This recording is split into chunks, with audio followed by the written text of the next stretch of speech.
Ok, vamos lá. Depois de uma sequência de vídeos gigantesca, a gente viu um monte de algoritmo de aprendizado por reforço. Vamos fazer aqui uma revisão, basicamente, do que cada um faz, né? Então, vamos começar aqui falando pelos algoritmos de Deep Q Networks, né? O que esse algoritmo é responsável por fazer? A gente pega e a gente trabalha com, né, espaços discretos para fazer aproximações. Essas aproximações elas são baseadas em redes neurais que aproximam os valores V e Q da nossa rede de forma que a gente consegue atualizar esses valores e extrair uma política a partir disso, né? Então eles atuam de forma discreta, né? Tem valores definidos, eles são sempre atualizando no final de um episódio, não por step, então eles são off policy. E eles usam valores antigos, principalmente com o Experience Replay, e trabalha também com duas redes neurais para reduzir um pouco o erro de superestimação que tem. O algoritmo do Reinforce ele é um pouco diferente já, porque ele não usa mais desse benefício de aproximar os valores e ele passa agora a ser um algoritmo que diretamente já infere qual que é a política que a gente vai estar utilizando. Então, como que esse algoritmo funciona? A gente pega, determina uma política como sendo é, parametrizada por um valor θ, e para atualizar esse valor θ, por iterações, o que a gente faz é, a gente tem uma taxa de aprendizado vezes a derivada do log da nossa política vezes o GT, que é o que? É o expected, é o ganho descontado ao longo do tempo até o final do episódio. Então é outro algoritmo também que a gente aprende como? A gente aprende é, de forma ativa, né? A gente sempre está atualizando esse valor e calculando esses valores de GT, né? Que são os ganhos esperados aí para o futuro, basicamente. E aí lembrando, que esse algoritmo ele vai ser um algoritmo on policy, porque ele realmente ele usa os valores da política atual que ele está executando, né? Só que ele não guarda nenhum desses valores, então ele tem uma baixa sample efficiency, né? Ele não armazena isso tudo. Aí, depois do DQN que está de um lado e do Reinforce que está do outro, a gente olha para o meio e cria o Actor Based Critic. Que como que funciona esse algoritmo, né? Basicamente, o que a gente vai fazer no Actor Based Critic é o seguinte: a gente pega e a gente passa a considerar como que fala. Só um momento.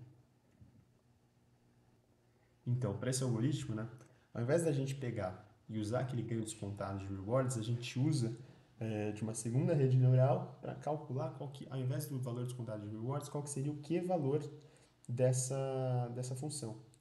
E aí, para calcular esse que-valor, a gente usa uma rede neural que vai atualizando os pesos, usando o conceito de TD Learning. Então, a gente meio que mistura o DQN com o Reinforce para calcular uma política. E aí, isso vale também. A gente consegue calcular isso tanto para espaços discretos quanto contínuos. A gente usa memória, porque a gente tem um Experience Replay aí, baseado justamente por causa do Q-Learn. É um policy, a gente aprende, na verdade, na política que a gente está presente, só que a gente ainda não está usufruindo muito bem da memória. Aí vem depois o A2C e o A3C, né?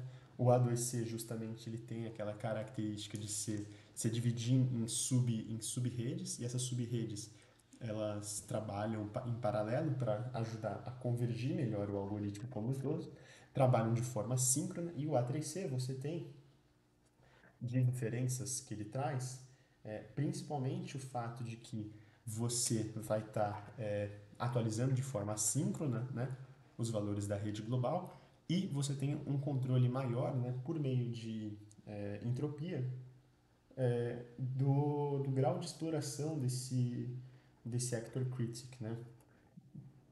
E aí, então também a gente pode estar trabalhando com isso tanto para espaço discreto quanto contínuo, Ainda não, por ser um actor critic, a gente também não está fazendo um bom uso aí da memória, então a sample efficiency é baixa. E, ele também, como actor critic, por ser realmente um actor critic, ele vai estar trabalhando ali com base na política que ele está operando.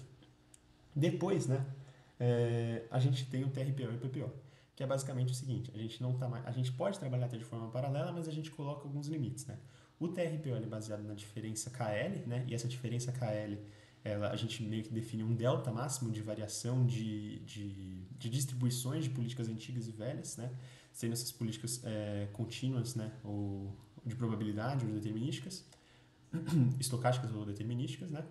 E a gente vai fazer um uso mais ou menos, né, tanto no TRPO quanto no PPO, da memória, né? Não é tão claro o uso dessa memória, a gente vai usar um pouco, mas não tanto, né? Realmente a gente atua em on-points, né? Na política que a gente está atuando no momento. E aí, só no TRPO a gente trabalha com diferença KL, né? PPO penalty, a gente penaliza a diferença KL, então a gente não tem um limite realmente definido. E no PPO clip, o que a gente faz é o seguinte: a gente esquece, né, esse erro KL, esse erro essa diferença entre as distribuições, e o que a gente faz é só introduzir um clipe. Então a gente fala assim, ó, se for muito diferente, né, é, uma da outra, né, a gente realmente para e bloqueia e fala assim, ó, não vai dar, né? É isso que a gente faz. Isso basicamente aqui, né, como venda, é basicamente dado pela razão entre uma política velha e uma política nova, vezes um valor de advantage, né, que a gente calcula. Calma aí, só voltando aqui.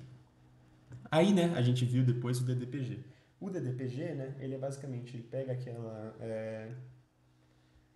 a gente pega no DDPG e passa a aprender valores contínuos ao invés de valores determinísticos, né, para a nossa DQN. A gente até viu isso aqui melhor, né, mas a ideia basicamente consiste, né, na gente aproximar uma política, né, e depois introduzir um noise sobre isso, né. Então a gente tem meio que uma média e um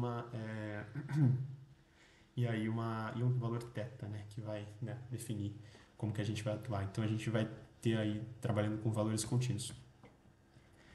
E por fim, né, o SAC. O SAC é justamente a questão da gente aprender políticas estocásticas, né? A gente vai estar trabalhando em espaços contínuos, e aí a gente não vai ter mais políticas determinísticas, a gente vai ter políticas que são agora estocásticas. E a gente faz isso basicamente com duas redes neurais, a gente aproxima a variância e a média, e aí assume que a nossa policy é realmente é, estocástica. E aí com isso a gente encerra aqui a comparação entre os algoritmos de GRL. Espero que vocês tenham gostado. Um grande abraço e fui.